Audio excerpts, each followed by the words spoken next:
ओम अखंडमंडलाकारं व्याप्तं येन चराचरं तत्पदं दर्शितं येन तस्मै श्रीगुरवे नमः। मन्नाथ श्री जगन्नाथ मद्गुरु श्री जगद्गुरु मदात्मा सर्वभूतात्मा तस्मै श्री गुरवे नमः। आज हूँ पवित्र गुरुवार।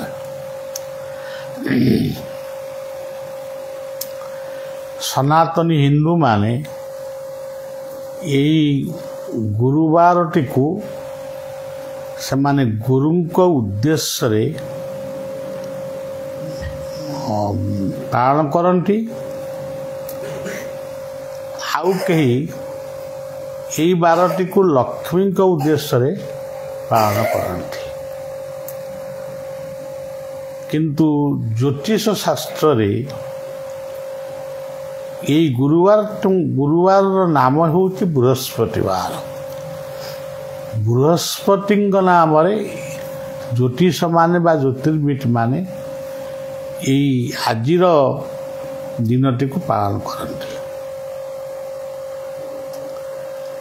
तेबे कथा होची यही पवित्र पीठरे आम अनंत तीर्थरे एठी गृहत्याग दिवस बा आश्रमर उद्घाटन दिवस जो दिन आश्रम आरंभ होता से दिनटी गत काली पालन होता।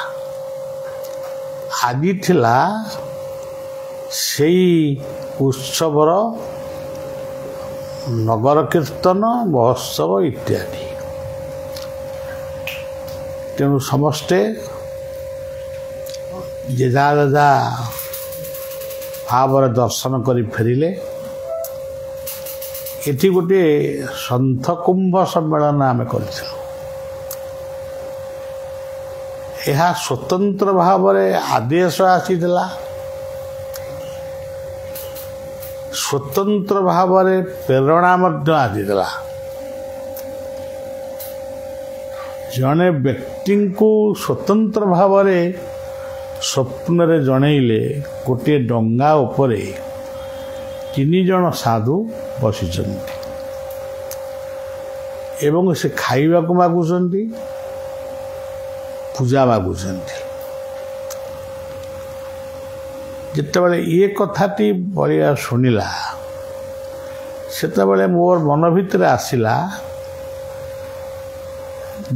जो सन्थ कुंभ सम्मेलन आम करिबा अनंत सरोवर आमर जो अनंत सरोवर से किंतु ये स्वप्नटा आउरी टिके मन भितर बड़ संचार कला। ये होचंती गंगा जमुना सरस्वती।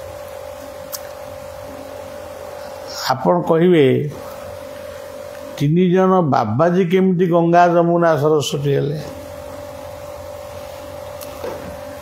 प्रकृत रे गंगा कहले गोटे शक्ति। गंगा कहले गोटे नदी यह नुहे। जमुना गोटे शक्ति। जमुना गोटे नदी नुहे।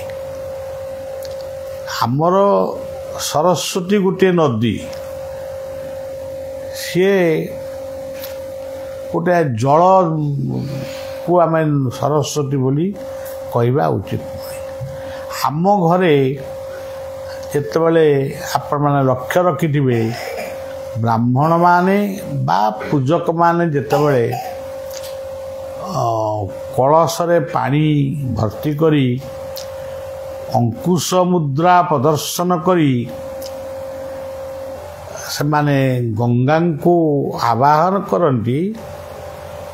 सी हूँ तम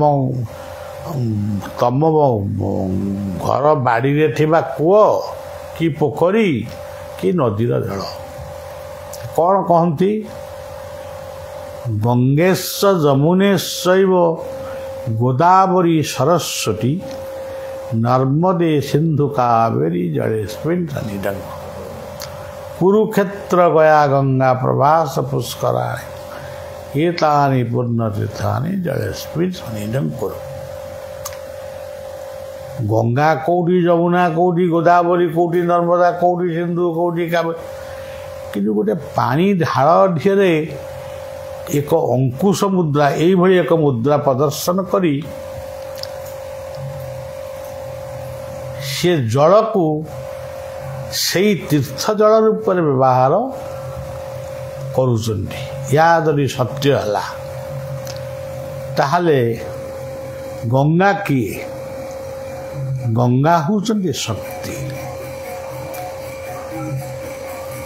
जमुना होचंती शक्ति।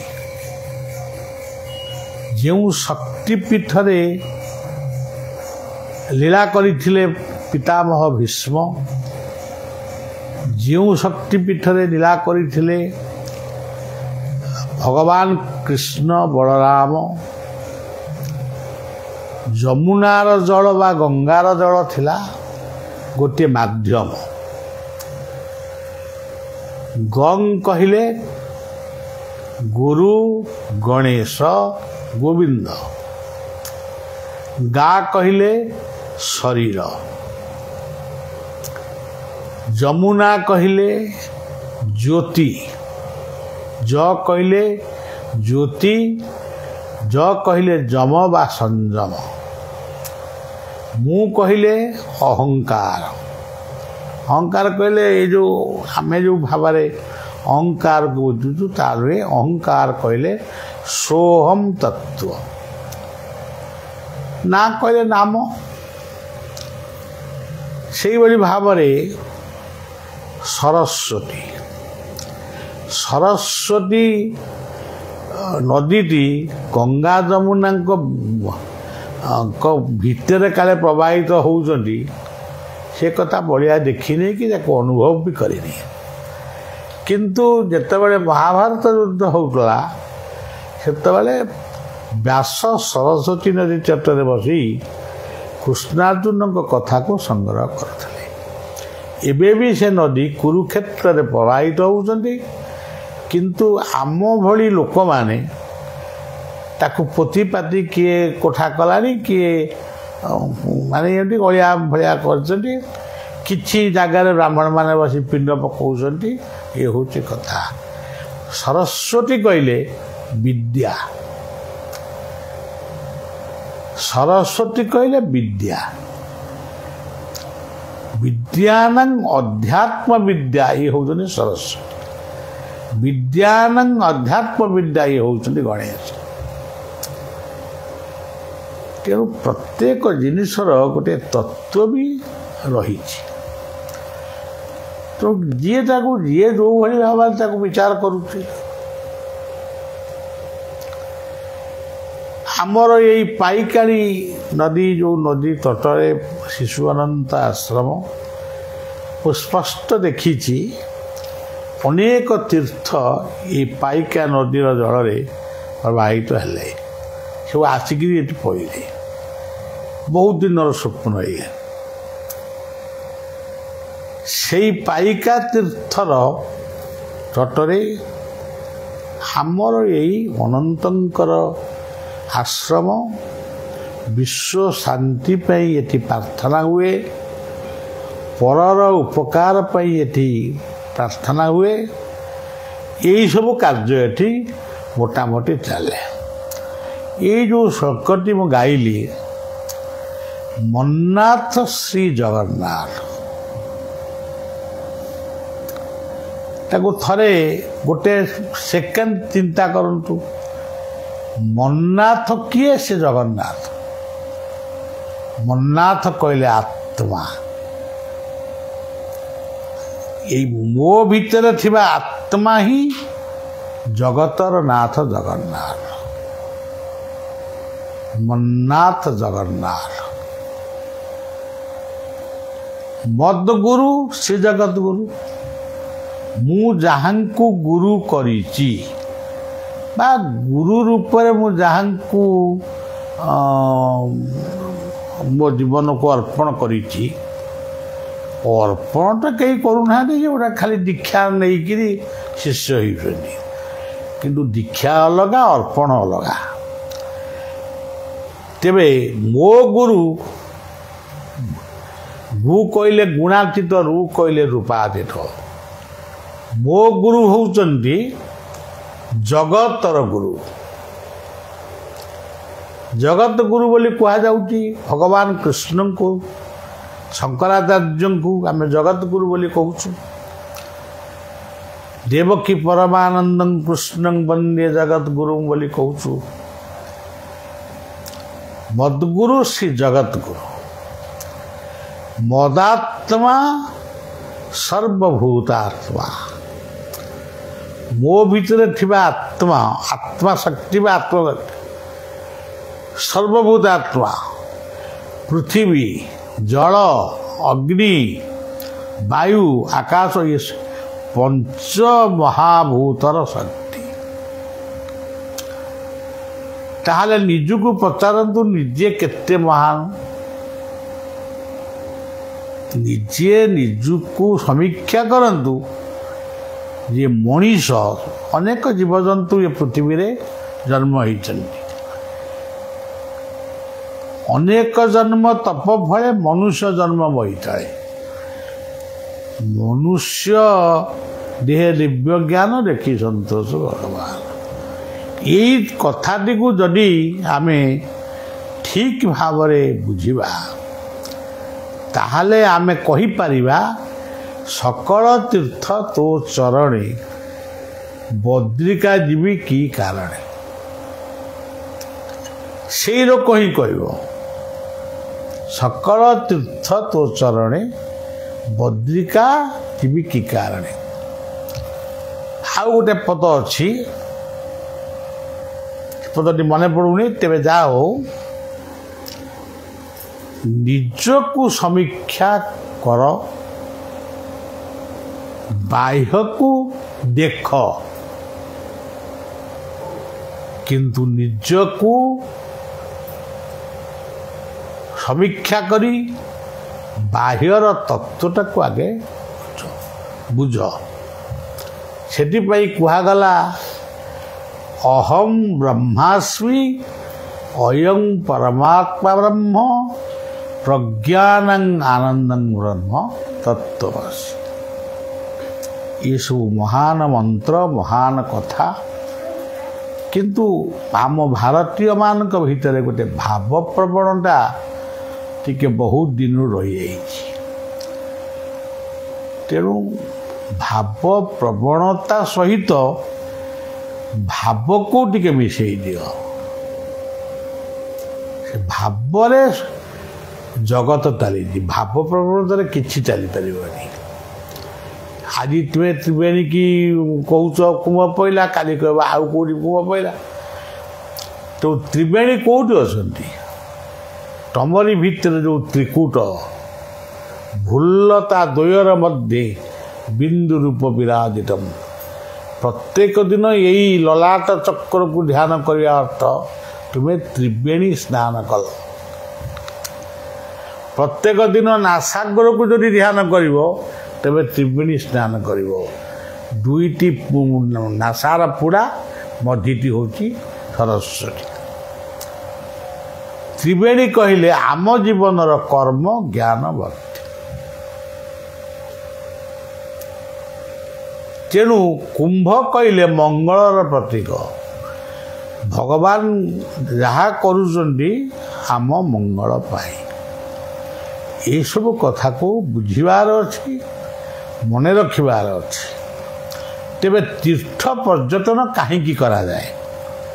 ବିଭିନ୍ନ ଜଳବାୟୁ, ମୁଁ ଯେତିକି ବୁଝିଛି, ବିଭିନ୍ନ ଜଳବାୟୁର ପରିବର୍ତ୍ତନରେ ଦେହ ଭଲ ରୁହେ, ମନ ଭଲ ରୁହେ, ଅନେକ ରୋଗ ହୁଏ ନା। ଏବଂ ତୀର୍ଥ ପର୍ଯ୍ୟଟନରେ ତୁମେ ଘରେ ବସିକିରି ମଧ୍ୟ ସେ ତୀର୍ଥଙ୍କୁ ତୁମେ ସ୍ମରଣ କରି ସେ ତୀର୍ଥର ଶକ୍ତିକୁ ମଧ୍ୟ ତୁମେ ଆହରଣ କରିପାରିବ। ତେଣୁ ଏସବୁ କଥାକୁ ପ୍ରକୃତରେ କ'ଣ ଆମେ ଜାଣିଛେ ଯେଉଁ କୋଟି କୋଟି ଲୋକ ଆଜି ତ୍ରିବେଣୀ ସଙ୍ଗମରେ ହେଉଛନ୍ତି। ମୁଁ ତ ଥରେ ଯାଇଥିଲି, ଆମର ବି କ୍ୟାମ୍ପ ଗୋଟେ ଜାଗାରେ ପଡ଼ିଥିଲା, ଯାଇଗଲୁ ରାତି ପାଇଲେ ସବୁ ରାତି 3ଟାରୁ ଖାଲି ରାମଚରିତ୍ର ମାନସ ପାଠ ହୁଏ, ଇଏ ହୁଏ। କିନ୍ତୁ ମୋତେ ସେସବୁ କଥା ମୁଁ ଆକର୍ଷଣ, ମୁଁ ତାକୁ ସବୁ ଅସମ୍ମାନ କରେନା। ମୁଁ ଜଣେ ସନାତନ ହିନ୍ଦୁ, କିନ୍ତୁ ଗୋଟେ ଏଇ ଏଲାହାବାଦ ତ୍ରିବେଣୀରେ ଜଣେ ସାଧୁ ଶୋଇଛନ୍ତି, ତାଙ୍କ ଦେହରେ ଚାଦର ନାହିଁ। ମୁଁ ଚାହା ପିଇବାକୁ ଯାଇଛି, ଚାହାଟା ଗରମ କି ଥଣ୍ଡା ମୋତେ ଲାଗୁନି, ଉପଲବ୍ଧି କରିପାରୁନି। ଫେରି ଆସିଲା ବେଳକୁ ସେ ସାଧୁଙ୍କୁ ଦେଖିଲି, ବସ୍ତ୍ର ଖଣ୍ଡିଏ ମୋ କାନ୍ଧରେ ଥିଲା, ତାଙ୍କୁ ଘୋଡ଼େଇ ଦେଲି। ସେ ହେଉଛି ମୋର ତ୍ରିବେଣୀ, ପ୍ରଥମ ତ୍ରିବେଣୀ ସ୍ନାନ। ଦ୍ୱିତୀୟ ତ୍ରିବେଣୀ ସ୍ନାନ କଲି, ମୁଁ ଜମା ଗାଧେଇନି, ମାନେ ଗଙ୍ଗା ଯମୁନା ମାନେ ବସା ଘରେ ଗାଧେଇଛି, ସେଠି ଗାଧେଇଲି। କାରଣ ମୁଁ ତ ସବୁଦିନ ଗାଧେଇଲା ବେଳେ ଗଙ୍ଗାକୁ ସ୍ମରଣ କରୁଛି, ଆଉ ସ୍ୱତନ୍ତ୍ର କ'ଣ ଗାଧେଇବି। ଆଉ ଜଣେ ସାଧୁଙ୍କୁ ଅଖା ଭିତରେ ପୁରେଇକିରି ତାଙ୍କ ମୁହଁଟାକୁ ବାନ୍ଧି ଦେଇକିରି ଆମରି କ୍ୟାମ୍ପ ଆଗରେ ପକେଇ ଦେଇ ଯାଇଛନ୍ତି, କିଏ ଗୋଟେ ଥୋଇ ଦେଇ ଯାଇଛନ୍ତି। ଆମେ ଭାବିଲୁ କୁକୁର ଛୁଆ ବୋଧେ କି କ'ଣ। ତାକୁ ଦେଖିଲା ଗୋଟେ ସୁନ୍ଦର ବାବାଜୀ, ତାଙ୍କୁ ଆଣିଲୁ, ଗାଧେଇ ଦେଲୁ, ତାଙ୍କ ଲୁଗାପଟା ସଫା କରିଦେଲୁ, ତିଲକ କରିଦେଲୁ, କିଛି ଖାଇବାକୁ ଦେଲୁ, ଦକ୍ଷିଣା ଦେଲୁ, ଦଣ୍ଡବତ ଧରୁ। ଇଏ ହେଲା ଇଏ ହେଲା 2 ନମ୍ବର ତ୍ରିବେଣୀ ସ୍ନାନ। ଆଉ ତୃତୀୟ ନମ୍ବର ସ୍ନାନ ହେଉଛି, ଆମେ ଗୋଟିଏ ବର୍ଷ ଗୋଟିଏ ଧର୍ମଶାଳାରେ ତ୍ରିବେଣୀ ମାନେ ତ୍ରିବେଣୀର କାର୍ଯ୍ୟକ୍ରମ ଧର୍ମଶାଳାରେ, କାହିଁକିନା ପାଲ ଘରେ ରହିବା ସମ୍ଭବ ନୁହେଁ, ଏତେ ଥଣ୍ଡା। ସେଠି ଗୋଟିଏ ଲୋକ ତ୍ରିବେଣୀଙ୍କୁ ଆମେ ପ୍ରତ୍ୟେକ ଦିନ କୀର୍ତ୍ତନ କରୁ। 2 ଜଣ ବାବାଜୀ ମାତାଜୀ ଆଜି ବସିଲେ। କିଏ ବା ଅଛି କେଉଁ ଭାବେ ମୁଁ ବା ଜାଣିବି କେମିତି, ସବୁ ତ ତାଙ୍କରି ନୀଳା। ସିଏ ତାଙ୍କ କ'ଣ ଚୁପଚାପେ କଥା ଉଠାନ୍ତି, ଆମକୁ ଶୁଭୁନଥାଏ। ଜଳଖିଆ ଖାଇଲେ, ଆମକୁ ଜଳଖିଆ ଖାଇଲେ ଯିବେ, ଗଲେନି।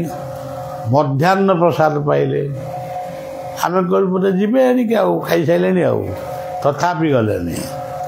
ସେମିତି ଗୋଟିଏ ଜାଗାରେ ବସିଥାନ୍ତି। ସନ୍ଧ୍ୟାବେଳେ ଆମେ ଯେତେବେଳେ ପୁଣି ସନ୍ଧ୍ୟା ପ୍ରାର୍ଥନା କରି ତାଙ୍କ ବସିବା ଜାଗାକୁ ଅନେଇଲା ବେଳକୁ ସେ ଆଉ ନାହାନ୍ତି। ଏବଂ ମୁଁ ଟିକେ ଭାବବିହ୍ୱଳ ହେଇ ଚିନ୍ତନ କଲି, ପ୍ରକୃତରେ ସେ କିଏ? ସେ ହେଉଛନ୍ତି ଗଙ୍ଗା ଆଉ ଯମୁନା। ତେଣୁ ଜୀବନରେ ଏସବୁ କଥା ପାଇସାରିଲା ପରେ ବଳିବାକୁ ସମସ୍ତଙ୍କ ବାବା କୁମ୍ଭକୁ ଯିବେନି କି? ମୁଁ ଆମର କୁମ୍ଭ ସରିଯାଇଛି, ଆମର କୁମ୍ଭ ସରିଯାଇଛି, ତମେ ଯିଏ ଯାଉଛ ଯାଅ, କିନ୍ତୁ ବଳିବାକୁ ସେଥିରେ ପୁରାନା। ମନେ କରାଯାଉ ମୁଁ କୁମ୍ଭକୁ ଯଦି ଯାଇଥାନ୍ତି କ'ଣ କରିଥାନ୍ତି? ଆଉ ଗୋଟେ ସେଇ ହେଲା ନା, ହରିଦ୍ୱାରରେ ଗୋଟେ କୁମ୍ଭ କରିଥିଲି। ବାବାଜୀମାନଙ୍କୁ ଆମେ ସବୁ ପୁରୀ ତରକାରୀ ବାଣ୍ଟିଥିଲୁ। ସେ ଯାହା ହଉ, ଯେ ଏଇ ଯେଉଁ କାର୍ଯ୍ୟ ଯଦି ଜୀବନରେ ଆମେ କରିପାରିବା, ଏଇ ହେବ ତ୍ରିବେଣୀ ତୀର୍ଥ। କର୍ମ ଜ୍ଞାନ ଭକ୍ତି, କର୍ମ ଜ୍ଞାନ ଭକ୍ତିକୁ ଛାଡ଼ିକିରି ଆଉ କୌଣସି ସାଧନା ଏତେ ସଫଳ ହେବନି। ଯଦି କର୍ମ ଜ୍ଞାନ ଭକ୍ତିକି ଆମେ ଠିକ୍ ଭାବରେ ଧରିଥିବା, ତାହେଲେ ଆମେ ପ୍ରାପ୍ତି ହେବା ଜଗନ୍ନାଥଙ୍କର 4 ଦ୍ୱାର, ଧର୍ମ ଅର୍ଥ କାମ ମୋକ୍ଷ। ହଉ, ମନ୍ନାଥ ଶ୍ରୀ ଜଗନ୍ନାଥ, ମଦ୍ଗୁରୁ ଶ୍ରୀ ଜଗଦ୍ଗୁରୁ, ମଦାତ୍ମା ସର୍ବଭୂତାତ୍ମା, ତସ୍ମୈ ଶ୍ରୀ ଗୁରବେ ନମଃ। ମୁଁ ମୋର ଗୁରୁଙ୍କୁ, ସବୁ ଗୁରୁଙ୍କ ରୂପରେ ପ୍ରଣାମ ଜଣାଇ ରହୁଛି। ସମସ୍ତେ ମାନେ ସମସ୍ତେ ଆକୁ ବୁଝ, ମନେ ରଖ ଏବଂ କାର୍ଯ୍ୟରେ ପରିଣତ କର। ଜୟ ଗୁରୁ, ଜୟ ଗୁରୁ।